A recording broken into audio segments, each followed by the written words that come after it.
up, guys? It's Verns back again with another Supercoach video. This time it's going to be the round 10 review. It's going to be quick fire because once again I left no time to do this in the morning. I just couldn't sleep last night and took forever to get out of bed. Sorry. So we had a pretty disappointing week. 376, back 650 places. So we just got into the top 2,000 and we're rocketing straight back out, unfortunately. Look, it was high risk, high reward. We went without Bryce, which 70% of like the top 10% basically went for Bryce. Most of them captained him, and I decided to anti-pod that. I did feel like it was a good week to go against the pack because there's a lot of teams on doubles. There was a lot of high tier players. I mean, you had Cal, you had PJC, you had Adams, and you had Cotton. So I felt like it was a week we could get away with it. And the first game I was feeling pretty good. Bryce drops 23, Adams drops 34. It's not much of a points difference, but it's a bit. And then Adams comes out with, 23 after that, so I'm on 57. I'm like, that's fine. Bryce still needs to get 34 to match that. So it's not out of the realm of possibility that this could be, still fine. And then Bryce went off and broke some records. He saw what Bateman did last week, and he was like, wait a minute. There's a scoring record? Bro, why nobody tell me about this? Oh, yeah. He came out and popped off, and look, as a non-owner, it sucked to watch at the start. And then I got over that. I was like, actually, this is pretty entertaining. And if he hits that record, it's going to be pretty dope. So I'll forgive him. And he did. I wanted to see the 60, but he hit the 59. It was awesome to see. Sucked to antipod it, but it was personally very entertaining. And once he got, over Adam's score, it didn't really matter that much. In reality, I'm like, look, I'm going to go backwards in the ranks. It's just a matter of how much. I didn't expect the 77, but at the same time, It is what it is. You know what? I thought this was a good week to take the antipod, and we suffered from it, unfortunately. That was the high risk, high reward. You know, if Bryce does poor or if Adams does well, then I'm going to go off and make a huge advantage on the competition. And considering how far back we were sitting, I felt like that was worth it. You know, playing safe, I've already looked at, where I would have been if I played safe, and it's I would have gained close to 100 ranks from where I was. It's only 750 from where I am now. It's it's a slow burn. It's a slow burn, that, and I just want to, we know that's not my game. We know I want to play for a bit more fun. I put my faith in Adams, who was really bad in that second game. Just random fun fact, I put a sports bet down. I realized I had $5 in the sports bet account. Turned it into $40 this weekend by putting, basically down on $2 odds, 4 times. I'd say 4 times. I know if you're doing math, you're thinking that doesn't add up. It's because I put down $5 to 10, 10 to 20, and then I put down 2 more 10 to 20s, and got that to 40, which was nice. But one of them was Adams getting 10 points, and I'll be honest, I'd given up on Adams getting 10 points in this game. I was there far out. He was bad. This sucked to watch.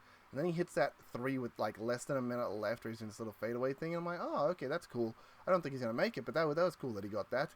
The next thing you know, next play, he does the exact same thing with Illy on him and just somehow gets it. I'm like, wait, did he just get 10 points? Damn. It's cool to see. As I said, it wasn't a big deal to me in reality, but it was just nice that I got that little win. I was like, that's cool. Okay, nice. So yeah, at least that was fun. But yeah, having a look at the team, because the round's already started, I've already done trades. So this is how the team actually looked. Henshaw was pretty good for us. Doolittle's pretty good. There was a lot of laid outs. We had Harrison as a laid out, so I kind of gained that on the competition and then lost it on the Adams captain pick. Prather was really good on the bench. Pinder was a laid out. Lopez was a laid out in game 1. So yeah, I mean, Lopez came back with a good 27 in his next game, which was good. Fortunately, the first game here, he came for a 14 again. Yeah, I mean, this is how the team looked. This wasn't bad. It was really just Adam versus Bryce. I mean, that's 43 points that I lost by going Adams over Bryce. And then on top of it, 43 points for captaining Adams over Bryce. So, 86 points lost there. So, that's basically where it is. But that's okay. It is what it is. I don't mind. Took the punt for a reason. So, we'll jump into the team. We'll see what I've done. And this is what I've done. So, I know what you're thinking. That seems pretty mental, then. Also, Lopez got 12. PJC got held down in PJC's defense in this game, and he got 1 assist, and any pass he made to a teammate, they just couldn't do it. He alley-ooped Menenga under the basket. He kept kicking out to threes for wide open guys, even going under the rim to Lopez. He gets fouled before he gets the bucket, so it didn't count, and then the next time he did it, I think Illy got his hands in and knocked it out of play. It was very unfortunate that every pass he did, his teammates just couldn't finish. It didn't matter where they were on the court. It didn't matter the amount of defense they had on them. It didn't matter how, it just didn't matter who it was. They couldn't make the bucket, and it was very frustrating to watch that. But look, most people have PJC, so it's not the end of the world. We're obviously running Cooks over Bryce this week. And this was the only thing, this was one of the other selling points on Adams, is that I brought Adams in for a 1 week rental, I trade him out, and then I can put the money into the top half of my team, because other than that, I was running Henschel on field last week, that didn't look good. If I didn't do that this week, say I had Bryce down here, then it's PJC, Bryce, Cooks, and then I'm got Pinder, Prather, Doolittle.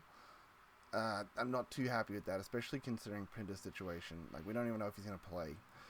That was the one disappointing thing with this game. Obviously, Darling came out, got a few big blocks, scored some good baskets, and he ended up finishing on 24, which was higher than any of my other. He was actually the highest scoring New Zealand breaker, and I just traded that guy.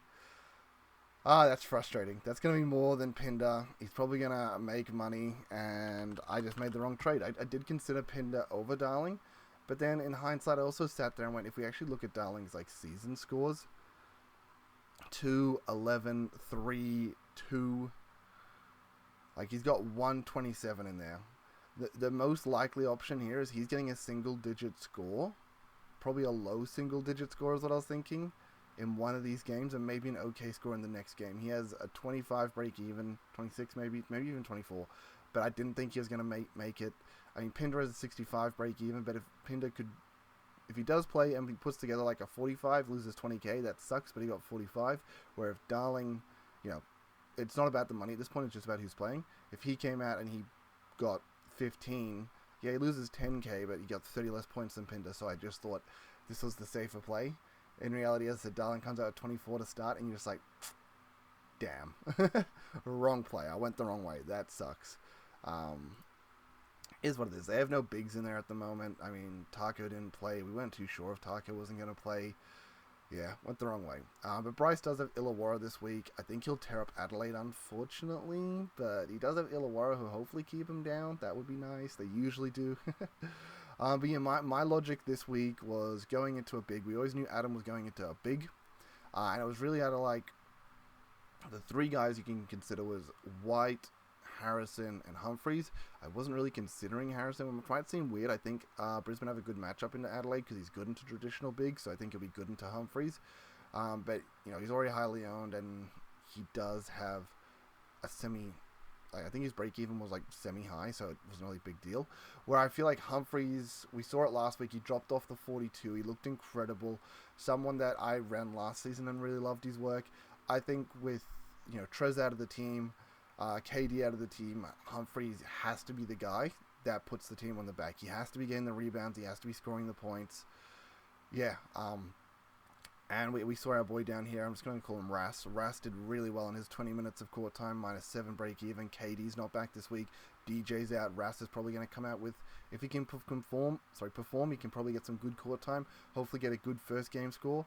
And then it doesn't really matter too much when KD comes back if he does not too much, because he's pretty cheap. You'll earn some money quickly, and then we maybe hold on to him for another week. The only problem here, I guess, with these trades is, yes, they're all 1 week rentals. Obviously, the guys on more than 1 week, we have New Zealand, who have obviously more than a single double.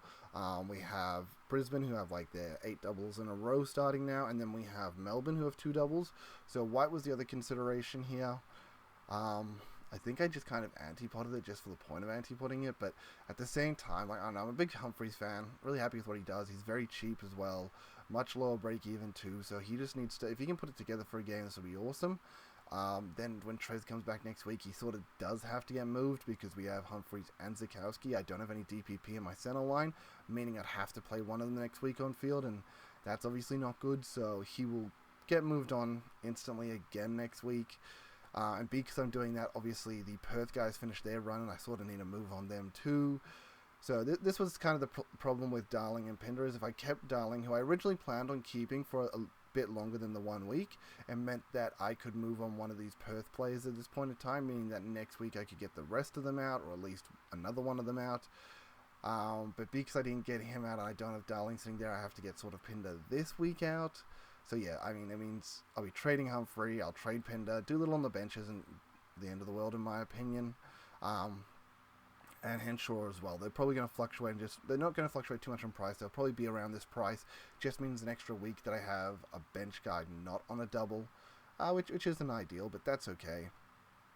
But yeah, I'm looking really forward to hopefully Humphrey playing tonight, and I think he'll do really well against Harrison. Obviously, we know Brisbane isn't the strongest team. They've also got a lot of injuries. We know Bannon's not playing, so Prather is big yes on field. He was really good last week for them. I mean, dropped 40 for us on the bench. And Pinder's been inconsistent, and we don't even know if he's going to play a double, so he will sit on my bench for this week. Yeah, putting the captaincy on Humphreys, that probably seems a bit ludicrous. It probably made more sense to go PJC, but that's just how hot I am on Humphreys. You don't bring a guy in that you think is going to go massive and then not captain them. Like, I honestly think he could be 70 minimum. I'm really hoping for a 70 minimum. I think he goes 40 plus in at least this Brisbane game, and that sets him up to at least get a 70 minimum, and I'll feel pretty happy about that, especially with PJC's first game here.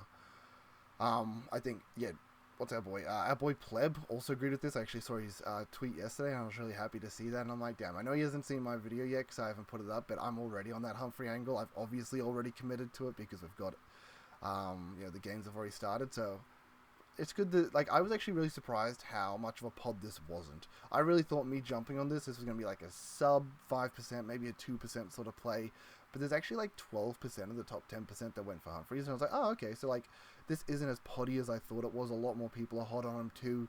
Look, he's cheap, he's going to make money, he's going to score points. Like, it's what you want. It's just the 1 week rental factor that sucks. Means that your next few weeks are going to be a bit harder. But that's okay. I'll get over that personally.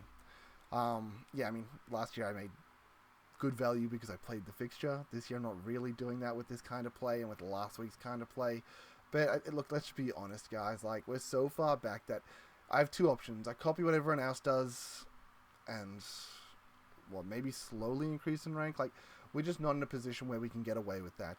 We're also not in a position where we have enough money. We're at 2.6k. We've seen the top guys at like 3 million. So if I'm 300k behind them, if they all pick the best players and I pick the best players that I can pick, they're just going to pick better players overall. So I can't beat them by picking better players because I just don't have the money. I'm not going to beat them by just playing the safe picks. Let's just play a different angle, see if we can maybe get one, like, even if just one really good week and we have a good jump, awesome. I don't think that I'm going to have like a really bad week from doing this sort of play. Maybe I'll just have some average weeks. Hopefully I can find a spike week, gain a few ranks in that situation. But yeah, I don't know. I know we're only halfway through the year, but we're behind, and I want to do something unique. I want to do something that can make a bit of a difference, and something that's I'm going to enjoy, something that's going to be entertaining, and I know I'm going to enjoy watching Humphreys this weekend. So yeah, that's it, guys. That's my team. That's what I'm doing. I've still got a boost sitting there. Y'all are probably sitting there like, Vern, why are you not just burning your boost? Is that like a next week thing? I got to be honest. Like, I know when Trez comes back and KD are back for their 2 doubles in a row, I really want both of them. I think the only way I can make that work is with a boost. So I'm kind of been saving it for that. Saying that, I just talked about doing something unique. I'll give you a hint. The guys with all the money at the top, they're going to be getting both of these guys. Probably no problem. So I probably should look for a different angle, but we'll figure it out. We'll figure it out as we go. Anyway, guys, till next time, I appreciate all you for tuning in, liking, and subscribing for your consistent injections of Supercoach content directly into your YouTube feed. Till next time, peace, later.